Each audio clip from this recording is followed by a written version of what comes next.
शमीम अता उल्लाह काजी 2014 से महिला परेशान हो रही है। इतनी सारी कंप्लेंट करने के बाद भी किसी भी प्रकार की कोई मदद नहीं मिल रही।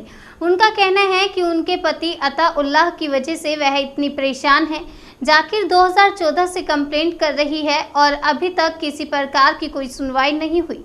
इनका कहना है यह और इनका बेटा ऐसा जिसकी उम्र 22 साल है, जो इतना ज़्यादा इनको टॉर्चर करते हैं। कुछ लोग लेकर आते हैं और मारपीट करते हैं, इनके घर के लॉक तोड़ देते हैं और ये सारी कंप्लेंट पुलिस डिपार्टमेंट में कर रखी है, लेकिन वहां से अभी तक इनको किसी प्रकार की कोई मदद नहीं मिली। प्रॉपर्टी को लेकर उसी दौरान शमीम चाहती है कि जो इनका घर इनसे लिया गया है, इनको घर के बदले में घर मिले और किसी प्रकार की कोई इनको परेशानी ना हो। शमीम का कहना है अताउल्लाह इनको कहते हैं कि हम तुझे तलाक के नाम पर रोक कर रखेंगे और कुछ भी नहीं देंगे, लेकिन शमीम चाहती है कि इनको घर के बदले घर मिले, जो इनका घर इनसे अताउल्लाह ने ले लिया है और इनको इतना ज़्यादा टॉर्चर और परेशान कर रखा है। इनके पास सुप्रीम कोर्ट का ऑर्डर भी है, लेकिन उसके बावजूद भी अभी तक इनको किसी प्रकार की कोई मदद नहीं मिली। अब देखना ये है कि आसमीन के साथ इंसाफ होगा। क्या शमीम के पति अताउल्लाह शमीम को उनके हक की ज़मीन देंगे और उनको उनका घर मिलता है या नहीं, ये आने वाला वक्त ही बताएगा। क्या चाहते हैं मैम आप अभी? सर मुझे ना, मैं 2014 से लेके अब तक पूरा मेरी सेफ्टी के लिए लड़ रही हूँ। मुझे सुकून से रहना ही है बस। तो मुझे घर के बदले में घर चाहिए और मेरा बेटा एहसान जो उसकी कस्टडी मेरे पास है, वो बाप के साथ में, फादर के साथ में ये कहता मेरे फादर के पास 2 लाख रुपये लो, 2 लाख रुपये लेके यहाँ से निकलो और आप अपना घर बसाओ या फिर कहीं पर भी रहो, हमें मतलब नहीं है। तो मैं मेरी बेटी के साथ में मैं 2 लाख रुपये लेके कैसे निकलूँ सर, ये बताइए। 2014 से लेके अब तक अगर किसी एडवोकेट की फीस आप एक तरफ रखोगे तो मेरे ट्रैवलिंग में पैसा नहीं लगा। भूखे प्यासे कोर्ट में पूरा दिन बैठे रहना, इतनी सेक्रीफाइस करना, मुझे पढ़ाई भी बराबर नहीं मिला, मैं जॉब भी नहीं कर सकती हूँ। हाँ, तो फिर मैं कहाँ जाऊँ सर? अभी ये मुझे 2 लाख रुपए दे के निकालना चाहते हैं, तो मैं मेरे हक के लिए लड़ रही हूँ। पहले तो बच्चों के लिए, बच्चों की इनकी परवरिश करने के लिए, अभी ये बड़े हो चुके हैं, मुझे मेरे हक के लिए लड़ना है। मैं मेरे हक के लिए लड़ रही हूँ। मुझे कल उन्होंने घर के बाहर निकाल दिया, परसों उन्होंने मुझे घर के बाहर निकाल दिया, आज वो दे रहे हैं ना मुझे घर, तो मेरे दोनों बेटों के नाम पे दे रहे हैं। जो बेटा मुझे कल घर के बाहर निकाल दिया वो आज कैसे रखेगा? मैं तो ज़बरदस्ती पुलिस वालों ने मेरी कंप्लेंट ली तो मैं घर में आई हूँ, पुलिस वालों ने मुझे घर में घुसाया। जो बेटा मुझे आज नहीं देख रहा वो कल कैसे देखेगा? मुझे मेरे बच्चों के नाम पे घर तो नहीं आप चाहिए। जो घर लेना चाहते हैं, आपका कहने का मतलब है कि मेरे मुझे ही घर नाम के पे बदले में घर चाहिए। घर के बदले में तो घर आप किसके नाम से घर लेना चाहते हैं? अगर वो लोग आपको घर देते हैं, मेरे ही नाम आपके नाम से घर लेना चाहते हैं ना? मेरे ही नाम से। मैंने बस इतना डिमांड किया है सर उनसे।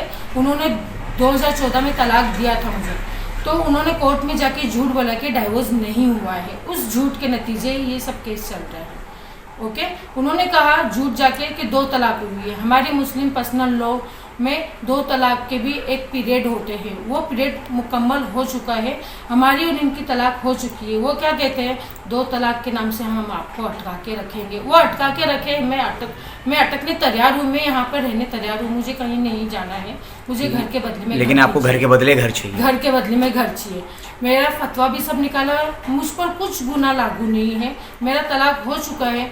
उन्होंने अपनी तरफ से झूठ बोला, उस झूठ के नतीजे वो भुगत रहे हैं। मुझे मेरे नाम पे घर चाहिए, रोटी कपड़ा और मकान, बस। क्या नाम है आपका?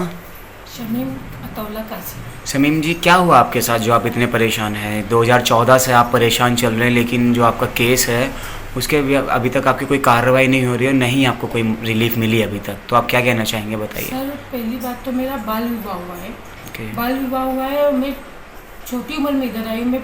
मेरी स्टडी भी कंप्लीट नहीं हुई है। मेरे 3 बच्चे हैं। बच्चों को पालने के लिए मुझे पहले ही दिन से टॉर्चर हो रहा था, पहले ही दिन से मुझे टॉर्चर किया जा रहा था, क्योंकि मेरे हस्बैंड के ऊपर मुझे मुसल्लत किया गया, मुझे ज़बरदस्ती छोड़ा गया यहाँ पर। उन्होंने पहले ही किसी लड़की के साथ में अफेयर था उनका, तो वो उन्होंने उसको लेके भी निकाह वगैरह सब किया, वो जो भी था, उसके बावजूद मुझे यहाँ पर लाया गया है। लाने के बाद में भी मैं यहाँ पर रही हूँ, मैंने अपना पूरा फ़र्ज़ निभाया। 3 बच्चे हैं, बच्चों को पालने के लिए 2 बार मैंने सुसाइड अटेम्प्ट भी किया है, क्योंकि उन लोगों ने मुझे इतना मारते थे, पीटते थे। खर्चा नहीं देना, बच्चों की डिलीवरी नहीं कराना।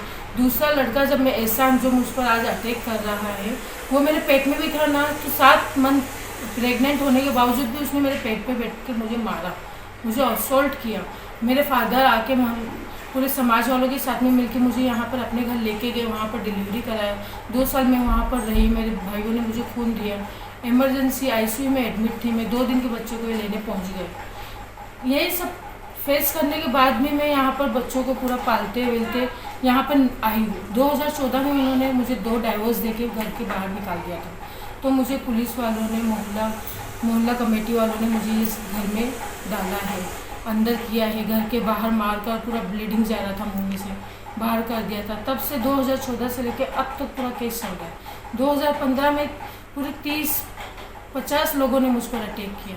संदीप पाटिल सर आए, मुझे मारकर अंदर पैक कर दिया। संदीप पाटिल आए मेरे भाइयों के साथ में, वो मुझे ले जाने लगे तो मुझ पर और संदीप पाटिल पर, मेरे भाइयों पर अटैक किया उन्होंने।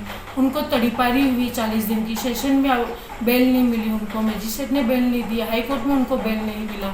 इतना सब कुछ होने के बाद मैंने दूसरे तीसरे दिन ही 1 जुलाई को मैंने DV फाइल किया। DV में मुझे मेंटेनेंस मिला, मेंटेनेंस मुझे बाकायदा उन्होंने दिया 2018 तक 10,000 रुपये मेरे पास किया। मजिस्ट्रेट हशमी सर थे वहाँ पर, हशमी सर ने पूरा मुझे सपोर्ट किया। कोर्ट का पूरा मेरा मुझे सपोर्ट है तो मैं यहाँ तक हूँ अभी। कोर्ट का दूसरे ही 2 मंथ बाद में मुझे पार्टीशन का ऑर्डर दिया गया है कि 6% में आप रहोगे, 60% में आप रहोगे, 40% में हस्बैंड रहेंगे। मैंने वो एक्सेप्ट किया, उनको दिया पार्टीशन। उस पार्टीशन ऑर्डर के खिलाफ मैं सेशन में गई, सेशन